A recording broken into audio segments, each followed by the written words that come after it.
Hello everyone, সবাই কেমন আছেন? আমি Tanjum cooking, back to my channel. আমি এখানে নিয়েছি 7 পিস কাতলা মাছ। আসসালামু আলাইকুম। এগুলোকে ভালো করে 3বার করে ধুয়ে নিয়েছি। প্রথমত দিয়ে দিব হলুদ, মরিচ, লবণ, জিরার গুঁড়া, ধনের গুঁড়া।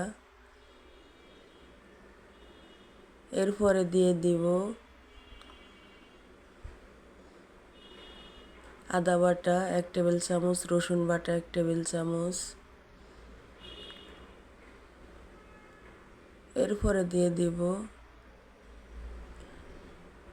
কাঁচামরিচ কুচি, পেঁয়াজ কুচি,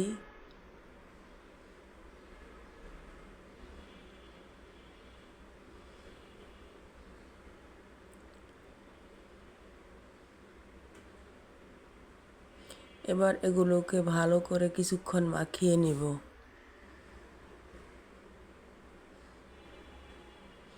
ভালো করে মাখিয়ে নিতে হবে যাতে একটি মাছের পিসও যেন সাদা না থাকে, সম্পূর্ণ মশলাগুলি ভালো করে মাছের গায়ে লেগে যায়, এমনভাবে মাখিয়ে নিতে হবে।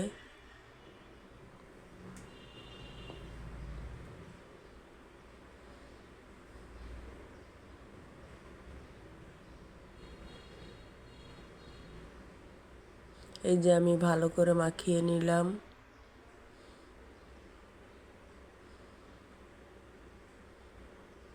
এবার দিয়ে দিব 2 টেবিল চামচের মতো সরষের তেল। তেলগুলা দিয়েও আবার মাখিয়ে নেব কিছুক্ষণ।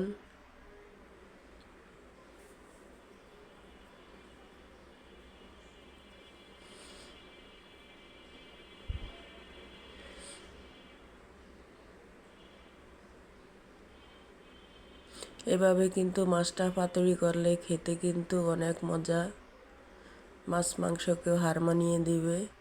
এবার রান্না করতে চলে আসলাম রান্নাঘরে। প্রথমত আমি মাছগুলোকে একটি প্যানে সাজিয়ে দিব।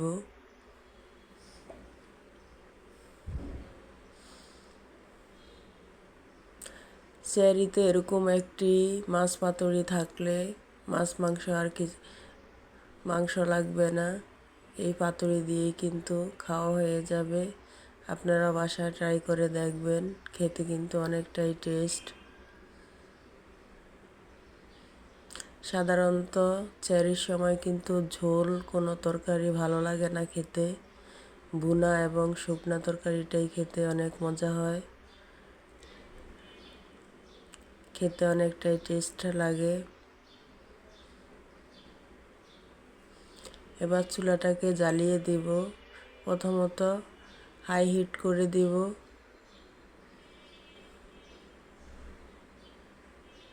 এরপরে দিয়ে দেব আরও 2 টেবিল চামচ সরষের তেল।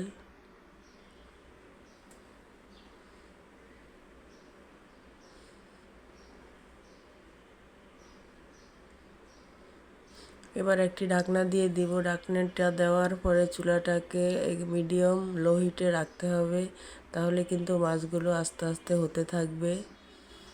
এই যে আমি ঢাকনাটা সরিয়ে দেখছি কি অবস্থা হয়েছে মাছ।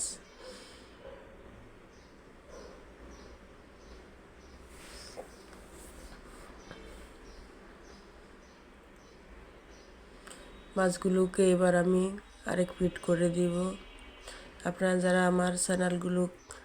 যারা আমার রান্নাগুলো দেখে আমাকে ভালোবেসে আমার চ্যানেলটিকে সাবস্ক্রাইব করে আমার পাশে আছেন, তাদেরকে জানাই অসংখ্য ধন্যবাদ। আমার পক্ষ থেকে আছে আপনাদের জন্য অসংখ্য দোয়া, অসংখ্য ভালোবাসা। যারা আমার রান্নাগুলি দেখেন কিন্তু চ্যানেলটাকে সাবস্ক্রাইব করে আমার পাশে থাকেন না, আপনাদের প্রতি অনুরোধ রইল, প্লিজ আমার রান্নাগুলি দেখে আপনাদের যদি ভালো লাগে তাহলে আমার চ্যানেলটিকে সাবস্ক্রাইব করে আমার পাশে থাকবেন, লাইক কমেন্ট শেয়ার করে দিবেন। আর আপনারা দেখেন ঠিকই কিন্তু লাইক দিতে ভুলে যান, প্লিজ একটি লাইক দিয়ে দিবেন, লাইক দিতে ভুলে যাবেন না। মাছগুলো ফিট করা শেষ, আবার কিছুক্ষণের জন্য ঢাকনাটা দিয়ে দিব। এভাবে কিন্তু মাছগুলি চচ্চড়ি করলে মাছগুলোর টেস্ট কিন্তু অন্যরকম হয়, খেতে কিন্তু অনেকটাই টেস্ট লাগে। এই রমজানে সেহরিতে আপনারা বাসায় একবার এভাবে কাতলা মাছ অথবা রুই মাছ, যে কোনো মাছ এভাবে ট্রাই করে দেখতে পারেন। খেতে কিন্তু অনেকটাই টেস্ট হবে। একবার খেলেই কিন্তু মন ভরে যাবে, আবার খেতে মন চাবে।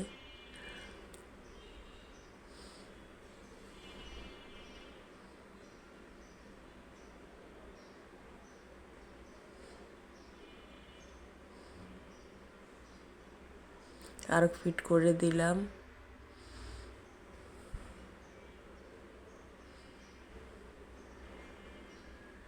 এবার আরেকটু তেল দিয়ে দেব 1 টেবিল চামচের মতো।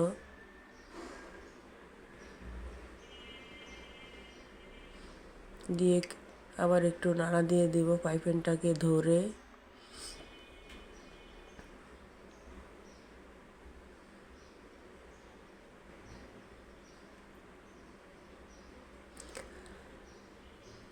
আমার রান্নাটা ছিল আজ এই পর্যন্তই। আগামী অন্য কোনো রান্না নিয়ে আপনাদের সাথে দেখা হবে। সেই পর্যন্ত সবাই ভালো থাকবেন, সুস্থ থাকবেন। আবার কিছুক্ষণের জন্য একটু ঢেকে দিয়েছি। দেখি এবার কি অবস্থা। এবার আরেক ফিট একটু করে দিব। মাছটা একেবারে সম্পূর্ণ কিন্তু চড়চড়ি হয়ে গিয়েছে।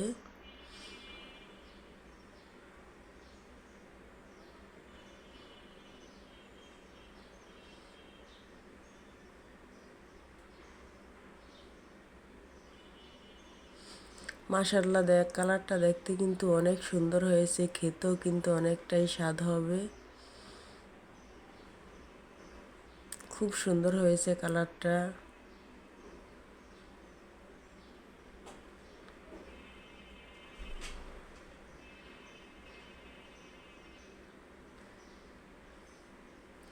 এবার দিয়ে দিব একটু ধনেপাতা। সবাই ভালো থাকবেন, সুস্থ থাকবেন। আল্লাহ।